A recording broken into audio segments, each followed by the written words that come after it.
Thank you for joining our second installment of the Healthcare Workforce Insight Series. My name is Victoria Hilliger. I'm the Field Marketing Manager here at Vivian Health, and we're going to dive into the 2024 Healthcare Workforce Report. Today, we'll be talking about strategies for hiring RN and allied health roles. And we're joined today by Kate Harris. She's the Director of Client Development here at Vivian. And we're also joined by Rachel Neill. She is the Clinician Advocate here at Vivian Health. So we will be having a Q&A at the very end of the presentation. So make sure you are taking notes and you have all your questions ready for us. And with that in mind, I will turn it over to Rachel Neill. Thank you, Victoria. Welcome, everyone. As Victoria said, my name is Rachel Neill. I am a clinician advocate with the Vivian Health team. Just a little bit about me. I have over 2 decades of experience in various areas of healthcare, and including a decade of practice in bedside clinical nursing. And I'll turn it over to my co-panelist, Kate, to introduce herself as well. Hi, everyone. Thanks so much for taking the time to join the session today. My name is Kate Harris. I'm the Director of Client Development, here at Vivian Health. I have been with Vivian now for just under 4 years, but prior to Vivian, I was a travel nurse recruiter. And before that, I actually was working with at-risk youth in a healthcare setting, in a residential healthcare setting. So all of these hiring topics related to recruiting and retaining healthcare professionals and providing the best experience for them is a cause near and dear to my heart. So I'm excited to share this content with you today. And before we dive into the agenda and all of the really good stuff, I do want to share, for those of you who are not familiar, a little bit about Vivian Health. So Vivian Health is the largest clinical talent marketplace that connects talent acquisition professionals at both agencies and healthcare systems with candidates in real time. And our mission here is to empower every healthcare professional to find their perfect job opportunity faster and easier than ever before. And the reason why we conduct this survey and conduct these webinars is because we want to encourage members of the healthcare community at large to participate in this initiative in improving the hiring experience and ultimately being able to facilitate better patient care across the country. So with all that said, I will let Rachel kick us off here with our agenda and dive in. All right, fantastic. So let's go in a little bit more and talk about what our key points are for our conversation today. So first, we're going to review the purpose of our survey and give you some more information about the demographics of the healthcare workers who completed our survey. Next, we will set the stage for both RN and allied healthcare hiring, basically to help us understand what are the perceptions of our clinicians on the ground. Then we'll move into summarizing key takeaways for hiring RNs and AHPs with actionable strategies, digging a little deeper into what are some differences there. And then finally, we'll focus on the window to the hiring journey, optimizing our job descriptions. So hopefully some good stuff in there. So let's dive into what the purpose of the survey is. Each year, Vivian Health conducts a survey to get a better understanding of what the most pressing issues are, what's top of mind for our healthcare professionals, and what are their attitudes towards their careers. As Kate mentioned, our goal is to share these findings to provide employers with insightful data. We want to enhance recruitment and retention efforts so we can best support all of our healthcare professionals. This is our 4th annual report from Vivian, and it was conducted December to January of this year. We have responses from close to 1,000 clinicians, so a great data pool here to get a good perspective on. As you can see on the slide, we have pretty much the top of mind themes that we are seeing in this survey, which are things like when it comes to their careers, how are they best integrating work-life balance? Are they having the ability to truly live well-being in the environment they're working in, the ability to make patient care decisions using experience and training? And then as well, of course, top theme, what are the candidate needs? Focusing on things like pay transparency, fair staffing ratios, unit culture, safety, and then of course, career development opportunities. So In the next slide, we're going to just dig into a little bit of data here. Let's talk about the demographics here of our respondents. You can see on the left there, we got a bar graph with some age breakdown. Pretty much primarily, we're looking at 43 to 58 years of age being our primary group here, followed by 27 to 42 with a close 59 to 68. So a good balance there. And then you can see with gender, we've got predominantly about 80% identifying as female in response to gender. And then also when we look at what is the discipline pulling from these almost 1,000 clinicians, over almost half are RNs nursing, but we do have 27% that are allied health professionals. And the majority of our professionals are working in a full-time staff employed role. About 20% are out there traveling on travel contracts, but and also good to know too, there's about 15% that were out there looking for work currently. Okay, so again, we talked a little bit about our healthcare workforce report. Let's recap and remind ourselves that this was our second installment of the webinar.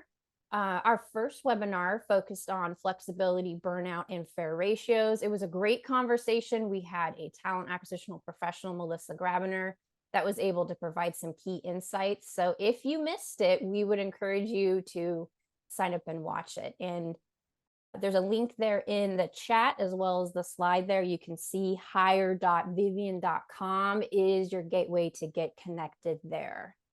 So after digging into a little bit about the data, we looked at a high-level overview of the demographics, who the professionals are, but we really want to dive into what did our report say about how our professionals are seeing and feeling the work environment that they're currently in. And this is especially relevant to those of us out there in the recruitment world because we need to really truly understand what professionals are looking for in their role. What are their priorities in their place of work?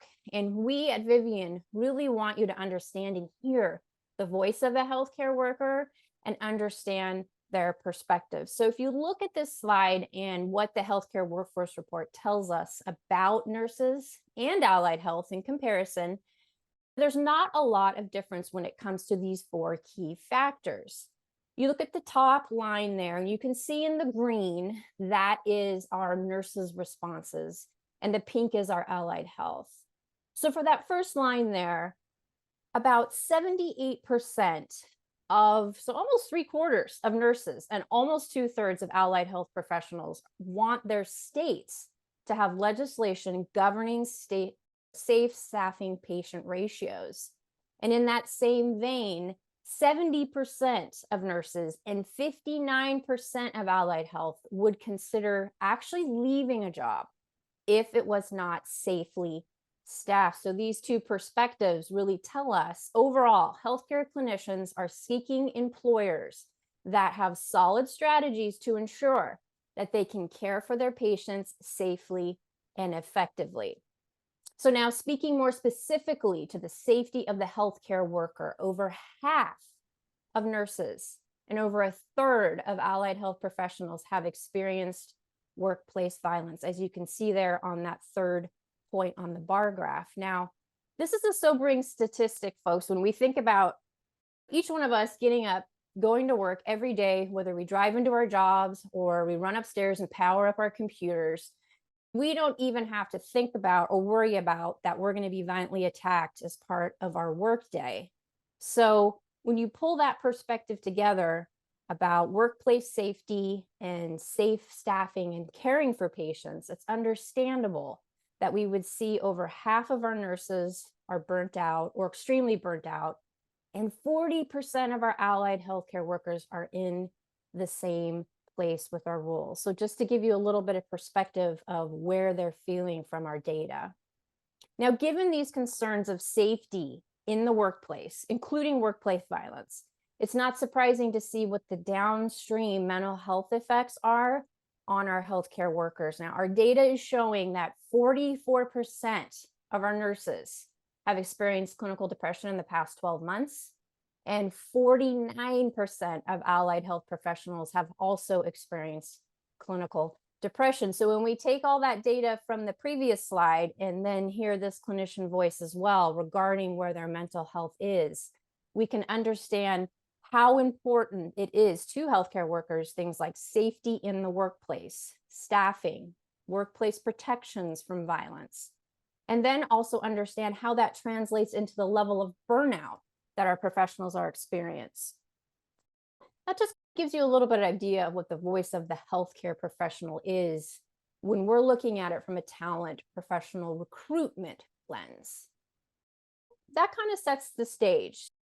Let's talk about some influencing factors right now that nurses and allied health professionals, both individual within their specialties and then across the board.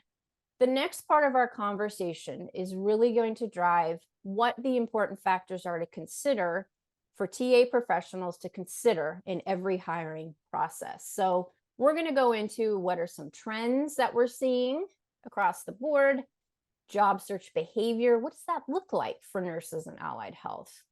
And then what are some challenges and some differences with allied health specifically, and then some actionable strategies. And we're going to go into these in more detail. But let's start out with our first little bullet point there. What are some current trends that we're seeing? Some of these won't be very surprising to those of us that are out there in the recruitment world these days, but we know many orgs have shifted their labor budgets. They're relying less on travel nursing, and many nurses, as you can see there, are turning to permanent roles. Now, when it comes to compact state licensure in nursing, we are also seeing a trend of more states joining the compact, which is a great thing for nurses when it comes to job mobility and being able to easily get jobs across state lines as they need new licensure. However, we aren't necessarily seeing that right with the majority of allied health professional roles. We know that licensure for allied health, it's more segmented and certifications aren't as broad. And we'll go into more details with that a bit later. Allied health expertise is very specialized, sometimes making it more challenging to fill these roles. There are more opportunities for nurses to cross-train. A nurse that works in med-surg can learn an ICU specialty without having to get new licensure or go back to school. But most allied health stay within their specific discipline, the area that they went to training in for school, and it's not as easy to translate across to get a new role. And then finally, the majority of legislation that is out there right now, which we're seeing it's great. We're seeing a lot more focus on staffing ratios and as well as federal and state level education grants to boost up our nursing pipelines. But we're not seeing that as much with our allied health pipelines. So it's something that's important to consider when we look at the trends. What's the same, what's different, and how is that affecting nursing versus our allied health pipelines when we're looking at recruitment efforts? So that final point that we wanted to address as far as influencing factors on the next slide is about job search behavior. So when we think of how these trends, these different influencing factors affect each healthcare professional in their job search, we do see some uniqueness amongst the specialties. I'm curious, Kate, how are you seeing the job search process unfolding currently for our allied health professionals out there? Thanks, Rachel. It's a fair question. So what I can tell you is that, and of course, this is not going to be news to anybody on this webinar, through COVID, there was both a public and a private hot focus on the need for improved RN hiring. Everybody, whether it was an agency, whether it was a home health agency, a long-term care facility, your community center right down the road, everyone was trying to figure out how can we get more nurses in the door and what can we do to keep them here when we have no idea how the pandemic is going to play out. And all of the sudden, nurse staffing specifically became a very public issue. We had folks who were seeing on ABC and CNN these headlines about the challenges of nurse staffing, the repercussions of poor hiring challenges. And we forgot that allied health was there supporting the efforts during the COVID pandemic as well. We know for a fact that respiratory therapy was massive need through COVID, and yet it just didn't quite get the same treatment that nursing did, both privately and publicly. So now that the COVID-19 pandemic has pared down, what both our customers and many other folks within the industry are reporting is that there is still a very significant and critical need to sustain healthy allied health hiring. And it's been a challenge because there have been numerous resources and lots of attention pushed into nursing specifically. All the while, the need for allied healthcare professionals is increasing. So while we see nurses who now have come out of the COVID pandemic, they might be looking for a permanent position. They might be looking for a little bit more security than what was introduced through the travel craze during the COVID pandemic. We are seeing very significant reliance on allied health, but it still is not getting the same delivery of solutions to the problem that nursing saw. So when we talk about why can't we just do what we did for nursing? Why doesn't that work? We mobilized all these nurses. We had nurses that are finally getting paid what they deserved.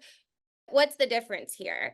What we found is that because of our behavior as hiring professionals in the COVID pandemic, and of course the burden on inpatient care, allied health professionals have developed this self-reliant behavior when conducting job searches.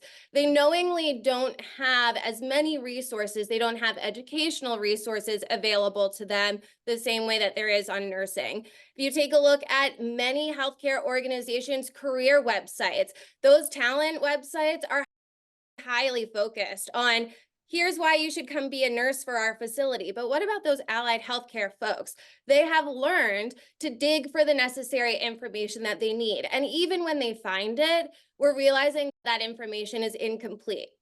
Second, we see that there's been this lack of attention to the intrinsic motivators that drive allied healthcare professionals to their specialties and the populations that they serve.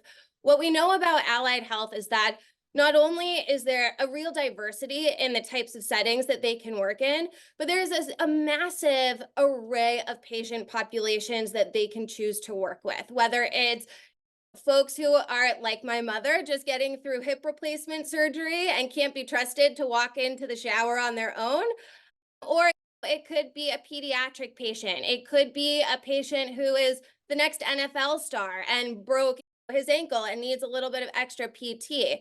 And so what we found is that job descriptions and healthcare organizations and staffing agencies were doing a disservice to these allied healthcare professionals by not providing that level of information in job descriptions. And it really has been quite an opaque process for much longer on the allied health side than on the nursing side. Now, all of that said, what is similar between the two is the necessity of pay transparency. And we'll talk more later about pay transparency specifically. But it seems like, of course, duh, Kate, of course we need pay transparency, right? We know that not everybody is transparent about pay, and even organizations that have adopted pay transparency are not always doing that in good faith, right? Because how meaningful is pay transparency if Rachel applies to a job that has a range of $90,000 to $190,000 a year? Sure, that meets pay transparency requirements, but are we really here just to check some compliance boxes, or are we here to make a commitment to serve these incoming healthcare professionals as best we can? So here, when we think about overcoming some of these allied healthcare challenges, we know and have no expectation that anybody on this webinar is going to turn around and be able to upend their entire organization strategy for allied healthcare hiring. And I'm sure that each of us at times has felt powerless in our ability or inability to affect change when it comes to hiring practices. But what you can see from this screen is that some of the answers are not that complex. Some of the answers are just a commitment to doing the right thing consistently. So when we look at overcoming these hiring challenges and we think about the craze of AI, for example, which you can see here on the summary page, we're not suggesting that AI is going to ever be better. Maybe it will be, but it's probably not going to be better at the human element of recruiting, right? So we can have AI take care of making sure that, for example, the job descriptions are correct, or that the data that you are using to inform future candidates is correct. You can use AI to automate some of the process, especially because lots of allied health professionals are working 8-to-5 positions, right? Most of us are too. So if you use AI, you can do more work asynchronously with candidates to meet their scheduling needs and make sure that you're accommodating them in your hiring process. Second, you can master the job description. Again, you can use AI to help you with this, but I cannot emphasize enough the importance of making sure that your job descriptions are putting your best foot forward. It doesn't mean overselling your organization. It doesn't mean saying things that are not true about your organization by any means, but it does mean putting enough information into the clinician's hands so that they're making the informed choice. Because we know that hires that are driven by the candidate feeling like they are in the driver's seat are much more likely to lead to a long-term employee versus a candidate that feels like they're getting sold into a position. And then finally, we want to make sure, again, that we're always transparent through the process. There's been lots of transparency talk specific to nurses through the COVID-19 pandemic, especially because going into the pandemic, travel nursing was such a massive segment, and so much of the business happening in agencies was related specific to travel nursing. And while people have varying feelings about staffing agencies, they do have a way of influencing change in the industry when it's the right thing and it serves the population that they're conducting business with, right? And so now we see this need because there's interest from staffing agencies. There's this desperate need for healthcare organizations to hire allied health directly. Both types of organizations need to make that sometimes uncomfortable commitment to being transparent, knowing that it's the right thing to do, and it's the only real way to set up candidates for success. And the last point that I want to make on this slide is that we still haven't gotten to the point where we are fully addressing this shortage of allied healthcare professionals that became more evident during the pandemic, but just hasn't gotten the attention yet, right? We're having a webinar here today because there are not that many resources available to all of you to figure out how do I improve allied healthcare hiring and treat that as an individual strategy, because we know that the experience of both of those clinician types are very different. Awesome. So quickly, let's just go through the takeaways from some of those points that we made before. First, we want to identify that RN hiring and allied health hiring have lots of similarities, right? We want to make sure that the process standards for each are the same. If your team has expectations like, okay, I'm going to answer every nurse that applies within 48 hours, you should be expanding that treatment to all of your applicants, especially allied healthcare professionals. If you have opportunities when you're hiring nurses like staff shadowing, which we think is a great benefit to both your existing team and to impending applicants, do that for allied health. See what are the opportunities that you can borrow and adapt tactics that were successful for nursing and cultivate it specifically for allied. Again, we want to make sure that we're writing clear and detailed job descriptions, which I can't wait to talk about. It's probably my most fun part of this presentation. But the other piece that we sometimes forget about as part of the actual hiring process is career planning. And oftentimes we see people talk about recruitment and retention as if they're different things, but they don't exist without one another. And your retention strategy begins with your hiring strategy. It's not we hire them and then we figure out how to keep them. It's what can I do as soon as this healthcare professional interacts with my organization as an applicant to indicate that there's longevity here for them, that there's opportunity here for them. So the first thing that we want to talk about is introducing career development paths early and often with clinicians that you're hiring. This is particularly important for allied healthcare professionals because with the lack of educational and professional development resources to them versus RNs, it can be hard for them to imagine, what does it mean for me to be an allied healthcare professional at this organization in 3 years, in 5 years, in 10 years? Am I going to be exactly where I am right now? Probably not. And if they are, they might likely go look somewhere else. They might try to find external opportunities.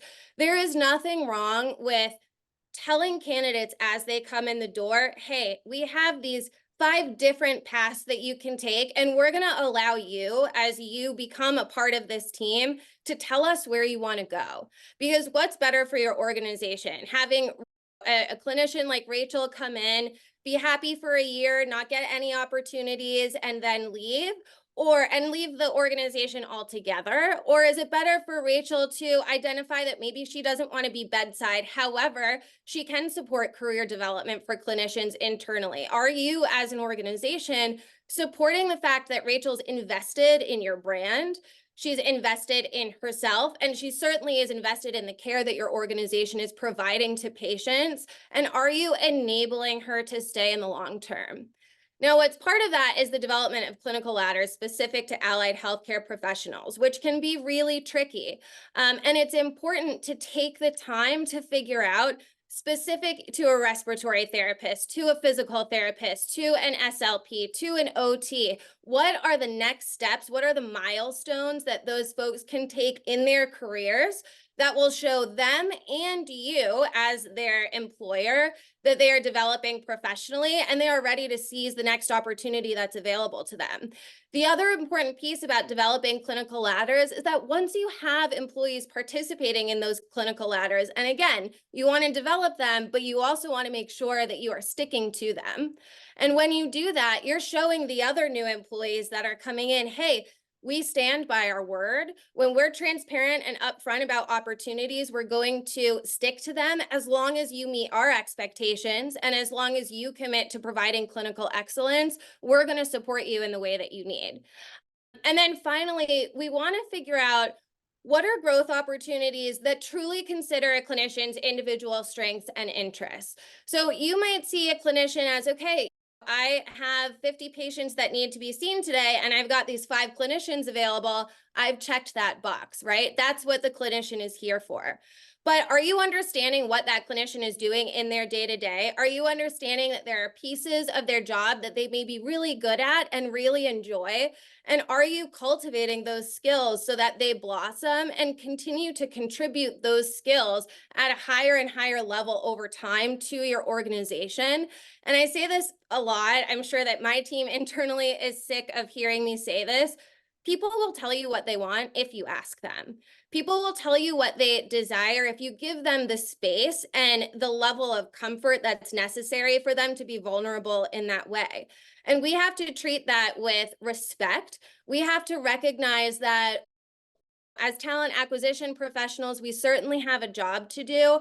This is people's careers. How much time are we all spending working? I'm not spending just 40 hours a week thinking about work, that's for sure. I can only imagine how consuming being a healthcare professional might be in someone's mind. And so are we as employers making sure that we are giving people room to express where their strengths are and then work towards those? It can be really hard to do at scale. It can be really hard to do when you have patients that have like very critical conditions that need care immediately. It can be really easy to forget the importance of identifying individual strengths, because at the very baseline, everyone just wants to be heard and understood. And there's no more important place for that to happen than in a professional setting.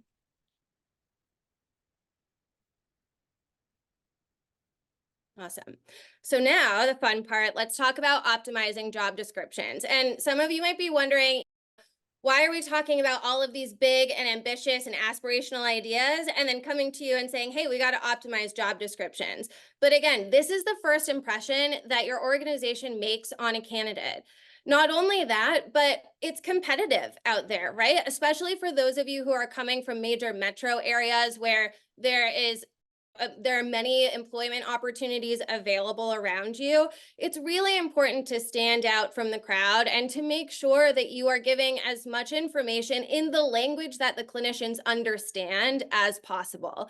And that's really important, because we as talent acquisition professionals speak a different language oftentimes than these clinicians, and we don't always understand where we're missing, where we're crossing wires around describing jobs and communicating what the requirements of jobs are. So we wanted to do an exercise with you today, and Victoria, if she hasn't already, is going to drop something in the chat. So we have provided with you two very different looking job descriptions. And I want everyone to take a look at them, and I'm sure everybody knows where I'm going with this. But again, if everybody knows where we're going with this, then why are we still seeing job descriptions that do not serve the best interests of your organization or the healthcare professionals? So if we want to look, Victoria, at that first job description, I want to pose a question to all of you. When you're reviewing resumes, if this was a resume that came across your desk, what would your initial perception be? Would you even read it? I think that there's a statistic, and whether or not it's accurate, I think it holds true in that recruiters are making a determination about a resume in 6 or 7 seconds. I can't read this whole job description in 6 or 7 seconds, and I certainly cannot dissect it, find the relevant information that I need in 6 or 7 seconds. Now, in the age of online job boards, do you know what I'm doing next? I'm clicking on to the next one, because not only is this not giving me the information that I need, it's giving me lots of information that I don't need, and it's really hard for me to digest. It also might tell me that this particular employer is not investing in the talent acquisition function of this organization. The TA team might be so overburdened because there's nobody working at this hospital, and that's why they had to copy and paste this huge chunk of information here. So we cannot dismiss the idea that people are going to have an emotional response, right? For those of you with clinical backgrounds, we know that when we see something, the first thing that we do is have an emotional response, right? All of those thoughts go through our prefrontal cortex, and boom, we have a visceral or an emotional reaction. That's going to color the way that we perceive everything else. So even if I give myself an extra 30 seconds to let those thoughts get all the way to the right spot of my brain where I can think logically about it, you've already lost me, right? And so it's really important, and it does not take too much time to be very thoughtful about job descriptions. It is the lowest hanging fruit that we can tackle as talent acquisition professionals. So now let's take a look at the second job description, and it looks very different. When we look at this one, it doesn't tell me quite as much about the organization itself. I might want to go do some digging. Maybe I'm going to go look on Reddit and see what all the other nurses and allied health professionals have to say about this company. But at the very least, it's telling me really critical info that sets the stage for all the other questions that I want to ask the TA professional if I apply. It's telling me that, first of all, I have a sign-on bonus, phenomenal. We know that pay is still a huge driver for clinicians. That's not a bad thing. Don't be afraid to advertise those bonuses. If you have retention bonuses, so what? If you're offering $25,000 of a bonus because you really need nurses, that nurse might say, or that allied health professional might say, wow, if they can afford that, how desperate are they? But you're offering it, right? And so it's important to give that information up front. And again, it's information for the clinician's benefit. Second, it's calling out the shift. It's calling out specific information about the actual unit, because again, who cares, honestly, if your hospital is the greatest mission-driven organization in the country and everybody is there working for free out of the goodness of their own hearts. If that's the only information that's on a job description, what am I going to do with that? I want to know, where am I going to be working every single day, and what is that experience? The other important piece here is that it talks about patient population. Now, again, you can get more descriptive with this. You can speak to, if you work in a hospital that is highly reliant on public resources, that might bring a different set of challenges with that patient population than if you're working at an academic research center. However, candidates need to have that information. They're going to find it. The question is, are they getting it from you, or are they getting it from somewhere else? Finally, on this page, you can see it's telling you the bed count and the patient ratios, particularly important for RNs, obviously, with nurse to patient ratios, but think about that in the context of an allied healthcare professional. How many clients are they expected to see a day? What is the travel obligation in order to see those clients? Are they going into people's homes? Are they doing it in an outpatient center that is 7 miles from where your actual inpatient facility is? And those are really important considerations, because again, just because an allied healthcare professional might not be working at the bedside on an inpatient acute care floor all the time doesn't mean that they want any less information about what to expect in that next position. Awesome.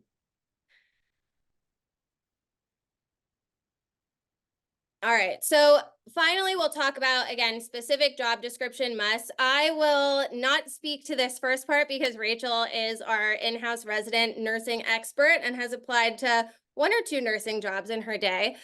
So I'll let her share some of the insights around RN job descriptions. We'll talk again, summarize briefly the allied healthcare description requirements, and then move from there. Yeah, thanks, Kate. Kate really summed it up quite well in a nutshell as far as, as far as when we're looking at the nursing, we saw back in the earlier statistics massively impacted by the burnout. So another important thing to know outside of the pay transparency, specific unit specialties, ratios, if you're not in a mandated state, what are your unit practices for this? And then are those perks? And that goes back to the burnout. What are things that your facility, your organization offers? It's got to go beyond the medical, dental, vision, retirement stuff, because majority of full-time jobs at big academic medical centers or facilities or even public health centers offer those things. It's got to go beyond that. What are the other opportunities that you offer? But having those details about the specific unit is huge. This helps nurses be able to match up what their current skill set is with what they want to do. Is it something that they already are an expert at, or is it something that they want to learn? So you're actually doing yourselves a favor in a way too by optimizing this information, because if I'm a nurse and it's something that the unit described there is something I absolutely do not want to do, I'm not even going to apply to that position. So it helps you in a way to get the candidates that are most engaged and most focused on the area that the job description is explaining. So that's in a nutshell, more details on the RN, but Kate, I'll let you tackle the allied health as well. Awesome. So there are a lot of other considerations when we think about allied healthcare hiring, primarily because we see allied health in so many different setting types and service delivery types. And it's really important to communicate what that looks like to allied healthcare professionals. We know that lots of allied health services are provided outside of the hospital. So it's important that on those job descriptions, you are telling them exactly where they need to be. Lots of allied healthcare professionals, again, are working daytimes, they're working day shifts. And so commute is particularly important to that population. They want to know, am I going to have to circumvent Boston traffic, which I would never choose for anyone, just because I have to get into, the office, so to speak, at 8 o'clock or 9 o'clock in the morning? Are those considerations that you guys are evaluating when you're thinking about job descriptions?